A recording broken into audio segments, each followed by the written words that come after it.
the responsibility of fatherhood. I'm not about to knock the fathers on the head, but I know that the responsibility that the Lord gave to man started from Genesis.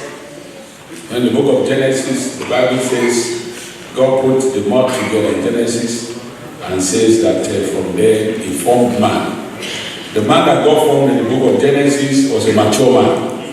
A man who was mature enough to take care of a big garden. He was not to own it because God remains the owner of everything. Praise the Lord. It's called the Adonai. He didn't give him the garden to own, he gave him to keep, to manage. So we are managers of God's resources. Amen. And men who are mature know that they are managers, so they don't struggle over the things that are put under them to take care of. That's right. So I pray all of us to be responsible fathers in Jesus' name. Amen. The responsibility of fatherhood. I'll be looking at 5 key areas very briefly. But I like to say that responsibility is the hallmark of fatherhood. Responsibility is the hallmark of fatherhood. From the Hebrew word and the Greek, there is this old word called pater, the word father. It actually means source. Praise the Lord. So the father is the beginning. It is not anybody. It's nothing anybody can contend with.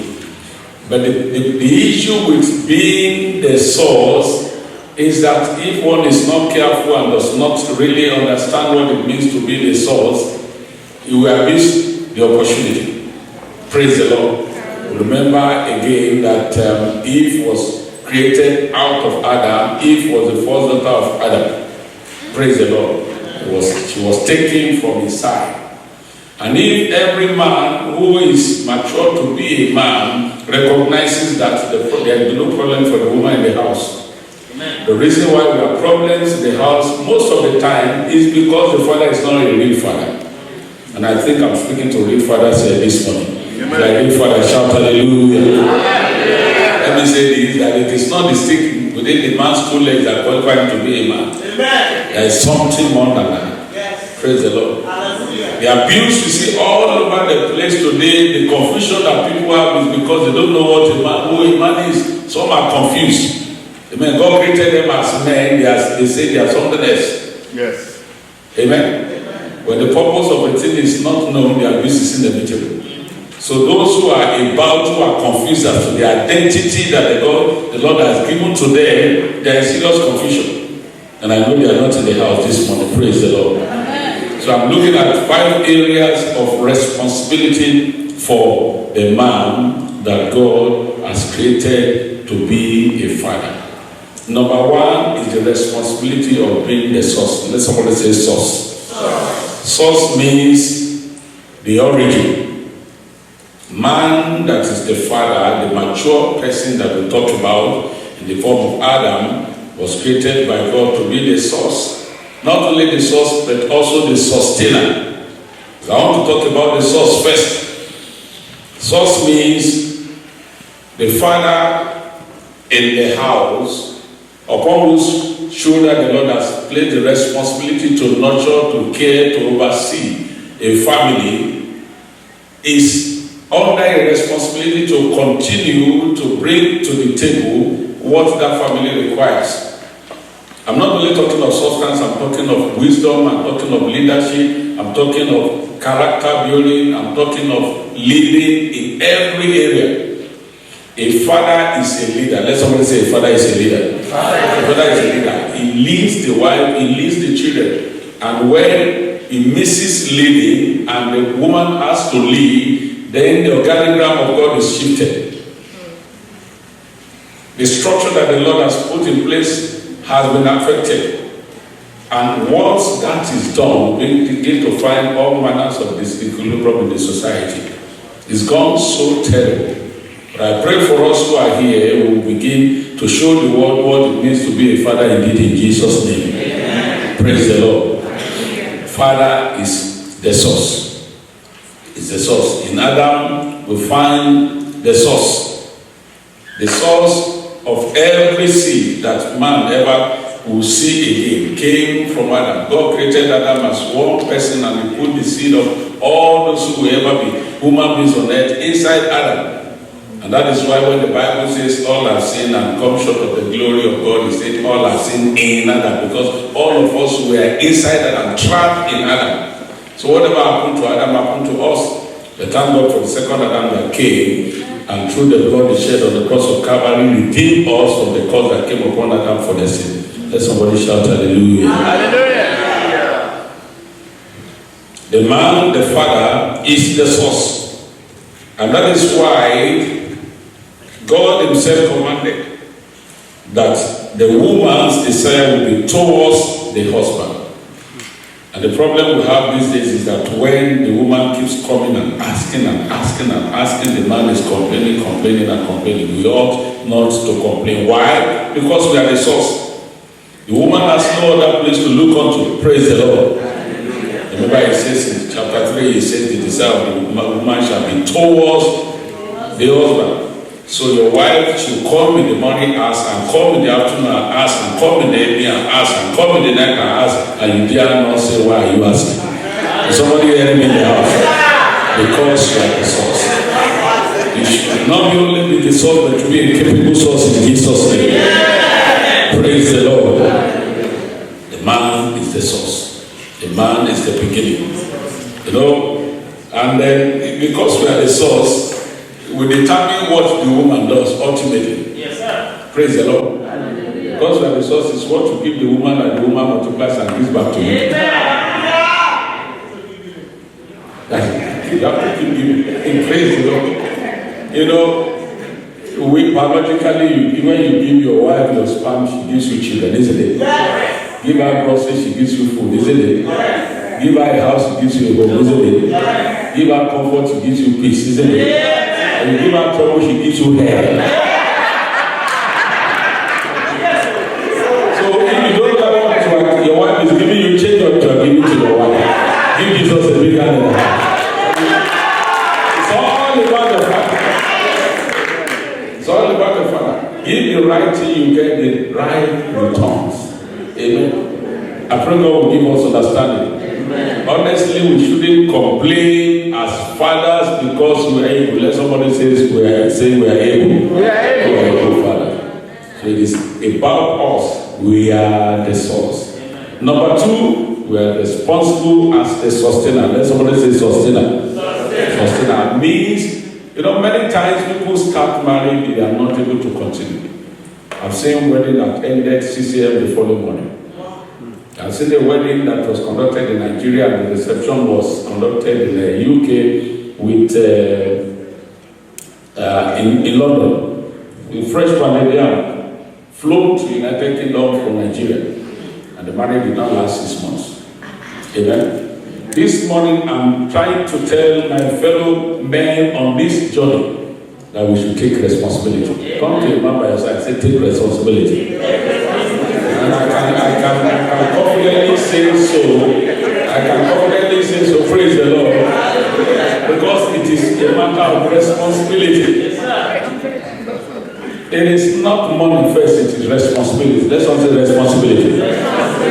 You know, if you don't have money and you are not doing well, and you say when you have money you will do well, there's no guarantee. Because money will help to reflect who you really are. So it's not money. There are people who don't have money, yet they know how to handle women more than those who have money. Amen. There are those who have money and they are not there. There are those who have money and they lord it over every person. That is not the issue.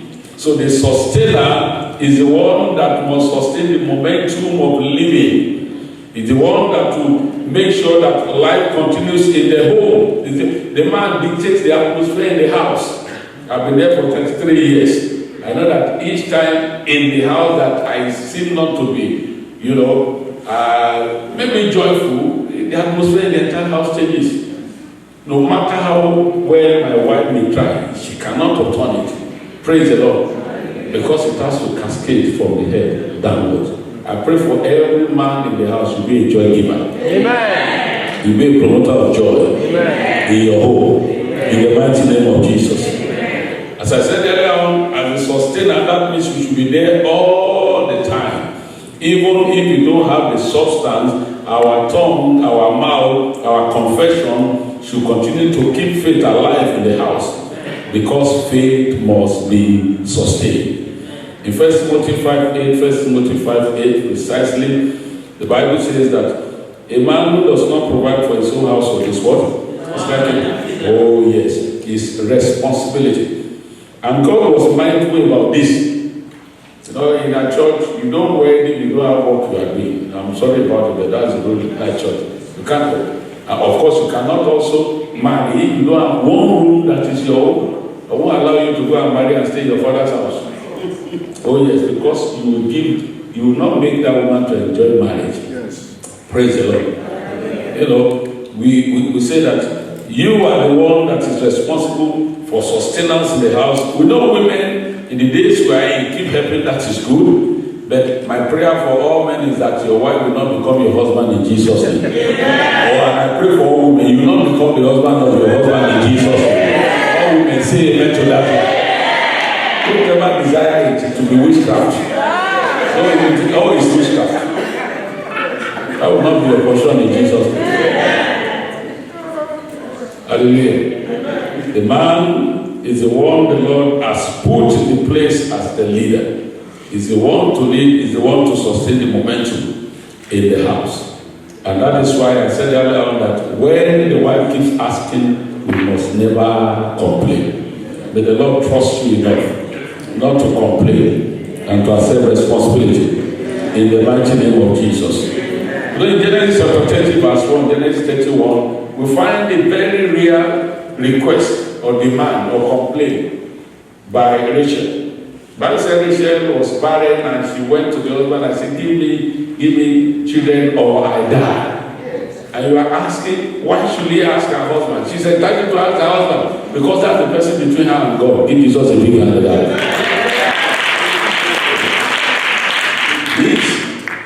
The father is the pastor who take the family to God and the prophet who bring God to the family. So she was right.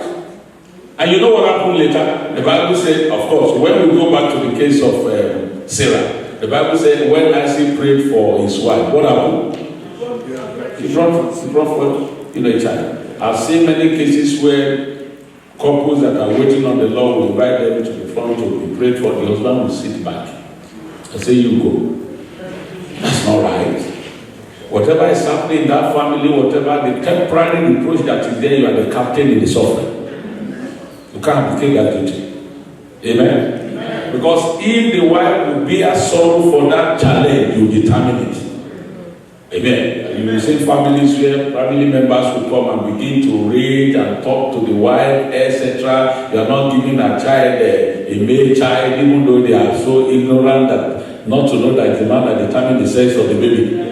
Yes. And the man will keep quiet and be looking. I said, you are not man enough. You shouldn't have married in the first place. No person has the right to come and insult your wife in your house. If that is done, you are less than a man. Yes. It is just a big man. If my wife is not preaching this, you can say maybe I'm just making my own. 33 years I protected her. Amen. 33 years. Nobody hears it. Nobody. Amen. So the father is not just a husband.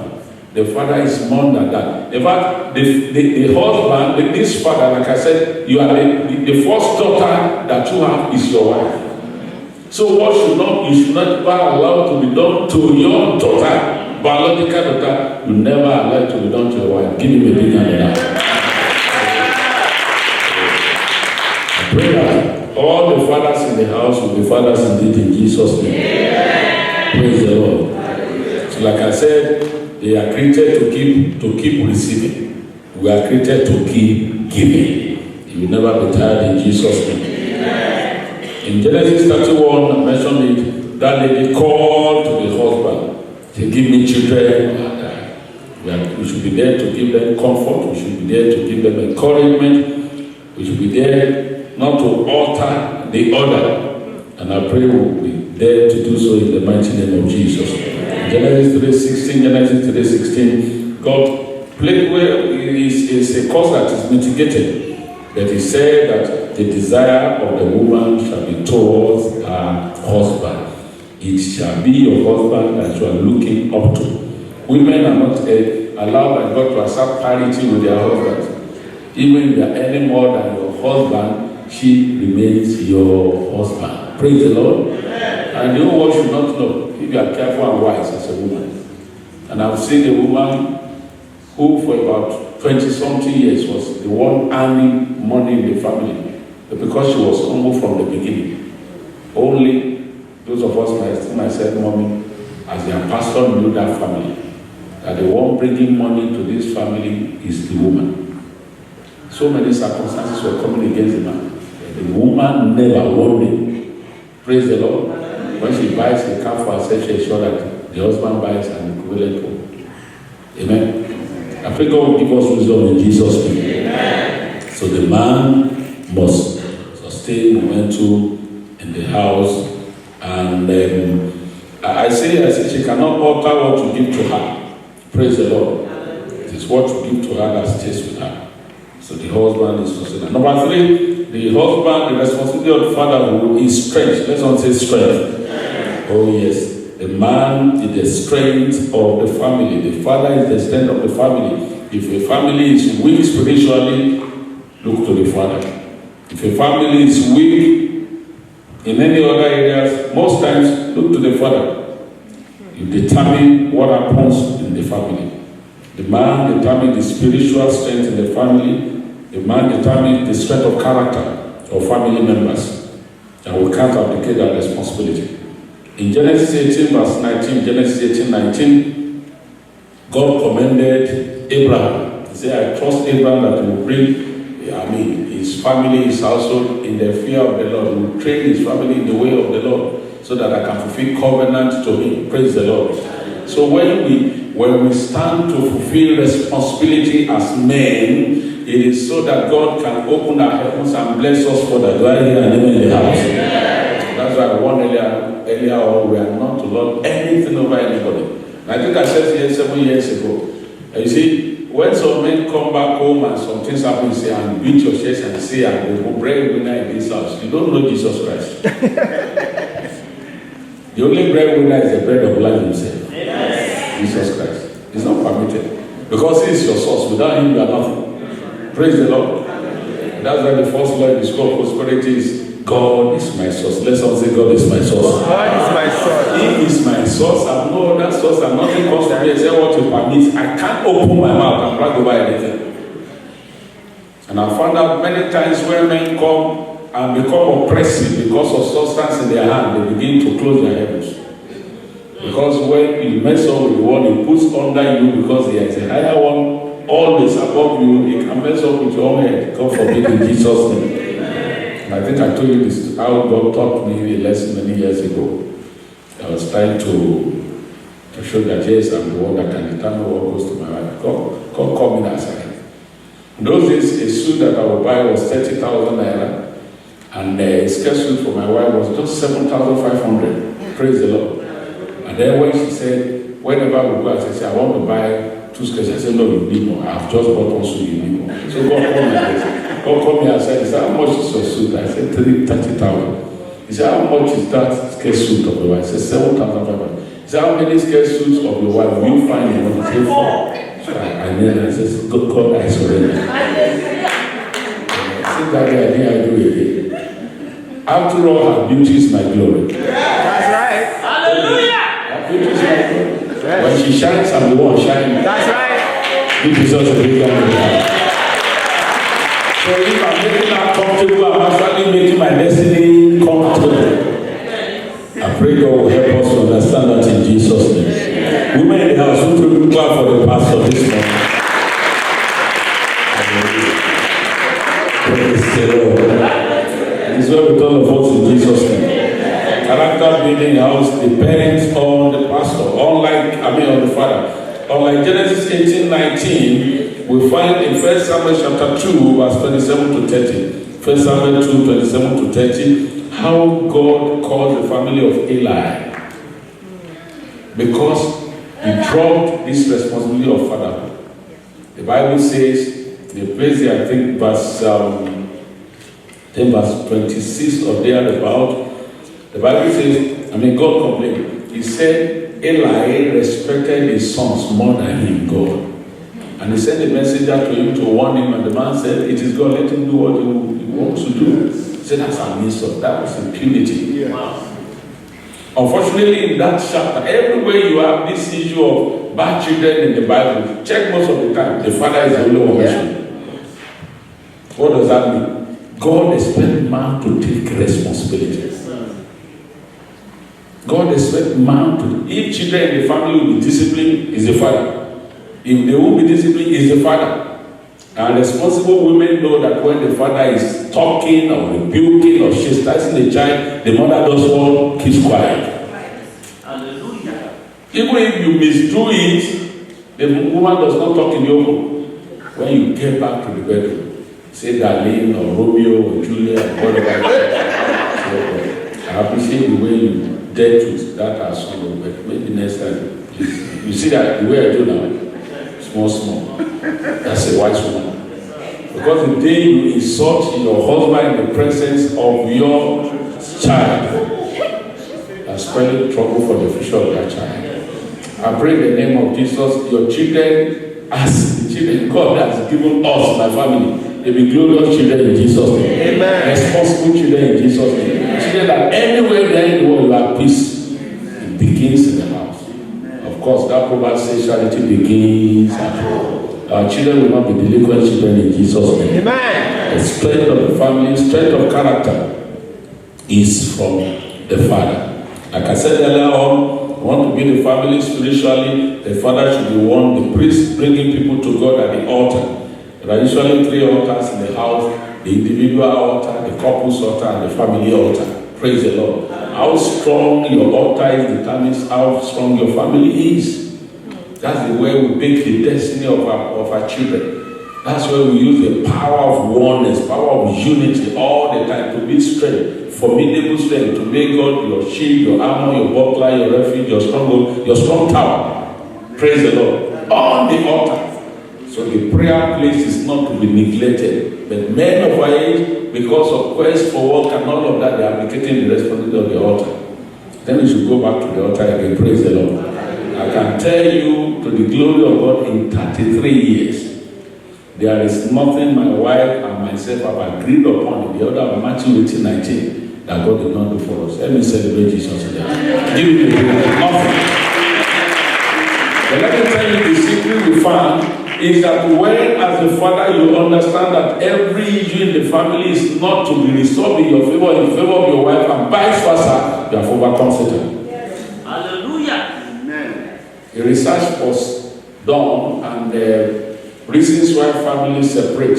Then the second reason is they say too many arguments in the home. You won't believe it. Argue over this, argue over this.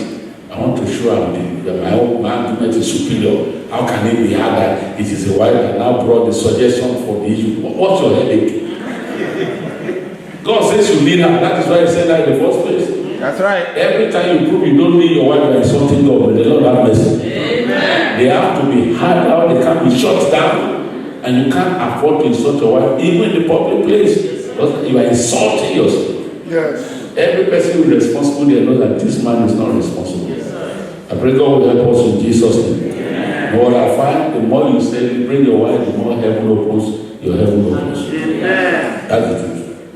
Everywhere we are free now. 3 children are married.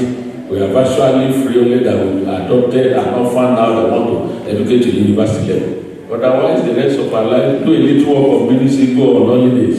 That's where we are now. Oh, that's where we are now. That's where we are. No problem. Praise the Lord. But what am I saying? Explore the power of agreement. That means we will not allow any issue to go overnight. Anger between the two of you. Always resolving issues in favor of the union. Let me tell you, neighbor, resolve every issue in favor of the union. Say it one more time. Resolve every issue. Those of us whose families are doing well by the grace of God, it's not because there are no issues and challenges. No. Some will say, well, look at that family, look at what they do. Do you think that is what they are doing? You don't get to their family to see what is going on there. The reason why they are better than your own, they have been able to keep their marriage because they have agreed between themselves. This issue will not bring any friction. This issue will resolve it in favor of the union. So it's never in your favor. For 33 years, once we took a matter to our father in the Lord, once. All the years, our 4 parents, before they died, never had anything to do with us to call us together. Praise the Lord. I pray for every young woman here, particularly young men, when you marry, you take responsibility. Amen. In the mighty name of Jesus. Let somebody shout, Father. Number 4, because of my time, is that the responsibility to be a supporter. Let somebody say supporter. Supporter. You need to be a supporter. I choose this word deliberately because many times it appears men are not comfortable for their wives to express themselves.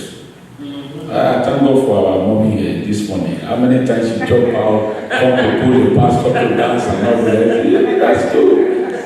Let them express themselves. I know a man who the wife had a scholarship to go for a free education in the United States about 25 years ago, and the man was so uncomfortable that his wife would leave Nigeria and go abroad for education. He said no. Oh yes, for master's education. And at the time he said, hey,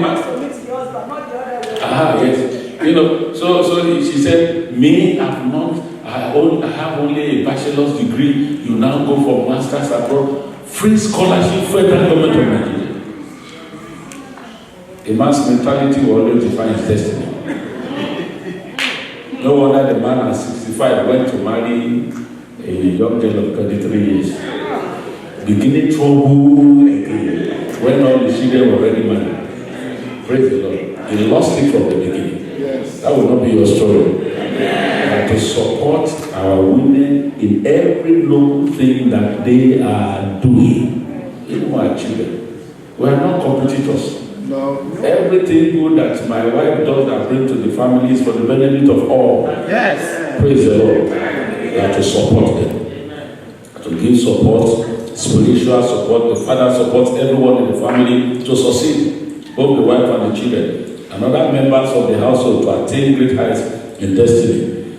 The father supports the wife through pregnancy. Praise the Lord. Because having a child is pleasure to a man, but it is pain to a woman. Need support. Need support. Praise the Lord. Those days when my wife used to be pregnant, I used to go and touch it. See, the baby is shaking here, the baby is shaking there. Say, pele, you know, that kind of thing. No, that's good. To have a child is just pleasure. 2 minutes pleasure to man. And the woman will carry this 9 months. And then the delivery period, life or death. Yes. Am I talking? Yes. Let me celebrate women in the house. They deserve every support. And you know, my understanding of 1 John 3:16, John 3:16 plus 1 John 3:16, where the Bible talks of love is that there is always the undertone of sacrifice. Yes. But you know, many men don't know that when they open their mouth to say, I love you, all they are saying is, I'm ready to die for you to have comfort. That is it. I love you is not I'm lusting after you. Because the underpinning thing, the undertone of love, something under, when you say love, behind it is sacrifice. Yes, readiness to suffer discomfort for the comfort of that person. If you are not ready, don't ever open your mouth and say, I love you to anybody. To say, I love you to a woman that you propose to marry is to say, I'm ready to carry responsibility. Let's not say responsibility. You know, God gave work to man before he gave him a wife. He knows if this man does not work, he won't be responsible. Yes, so in Genesis 22:15, he gave work to Adam. Then in Genesis 22:24, he said, we cannot talk of wife. Work comes before wife because man has to be responsible. Clap for Jesus. Yes. You have to support them, you have to be by them, you have to protect them. That word is deliberately chosen. Protect. Against any insult, against any assault. Praise the Lord. My wife is my witness, she sits here.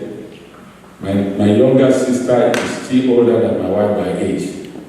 But they're not born and well to insult my wife. Hallelujah. Nobody does. Yes. Nobody, that's me. I don't know about you. Yes. Your own wife will just be like kakashi that anybody can take to wipe their feet. But my wife is a no-go area. Yes. And I make my apology to say this. Every church you are pastor, that's my first law. That's right. I'm your pastor, you can talk to me, you can do anything. They want to, in fairness to all of them, they are not ready. They respect pastor where I come from. I will respect myself. Yes. But I say, you can talk to your pastor, you can do anything. But my wife, if you mess with her, I will kill you. I still go to work. I will still make her. Try. She's precious to me. She's the one that takes care of me. This woman in the morning will be asking me before lunch, what will you eat in the afternoon? Before I think of food in the evening, she say, what do you want for dinner? Hallelujah. 10 years, 20 years, 30 years on. Even when I don't have money on me, she knows how to feed me. Hallelujah. Give Jesus a big hand. Amen. Let somebody say, fatherhood is responsibility.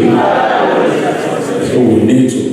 And lastly, is that, the father has to take responsibility. I think I've mentioned it, but to put it spiritually, to be the stronghold for the family. Praise the Lord. A real father prays when the family members are sleeping. Amen. Wake up and begin to go around the house, fortifying the place spiritually. Amen. Great father wakes up in the morning, the night when the wife is sleeping, lay hands on the wife, blesses the wife, cancels curses, and does so many things. Pray because you are the stronghold.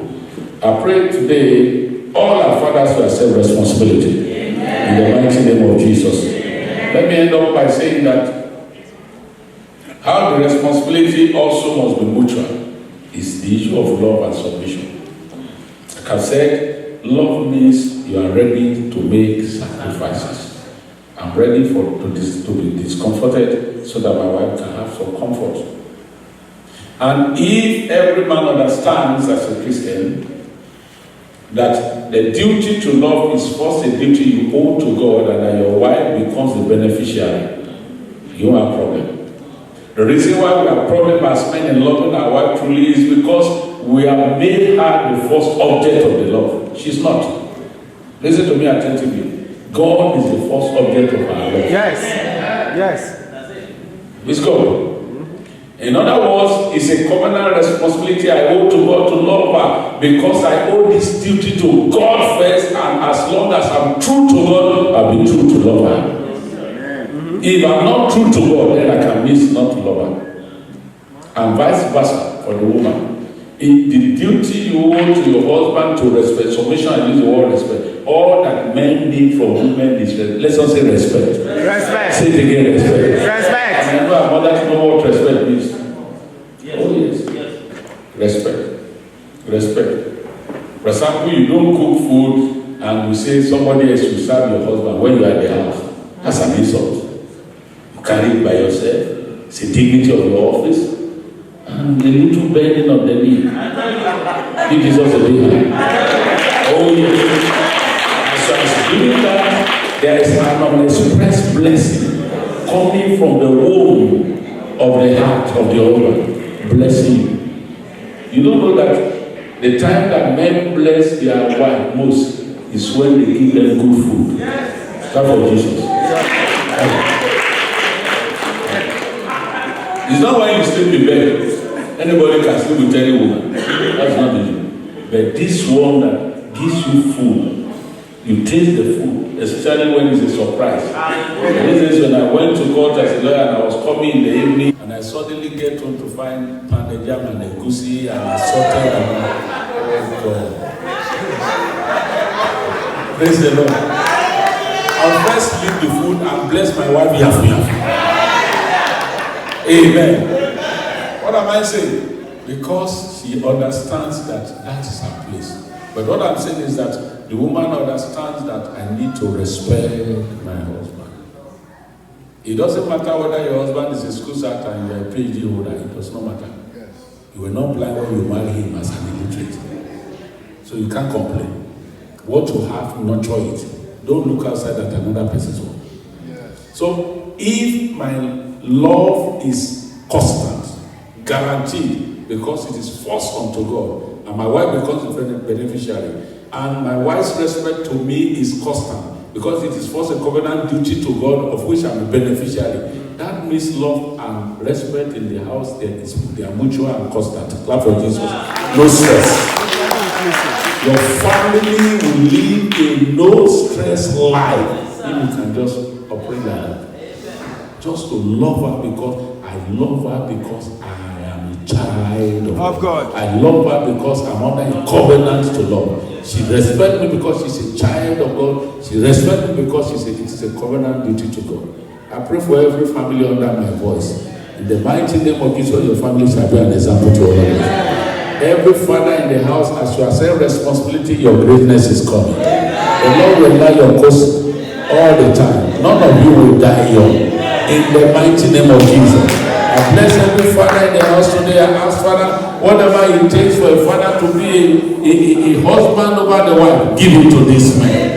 Whatever it takes for a father to be a father over their children, give it to our Father.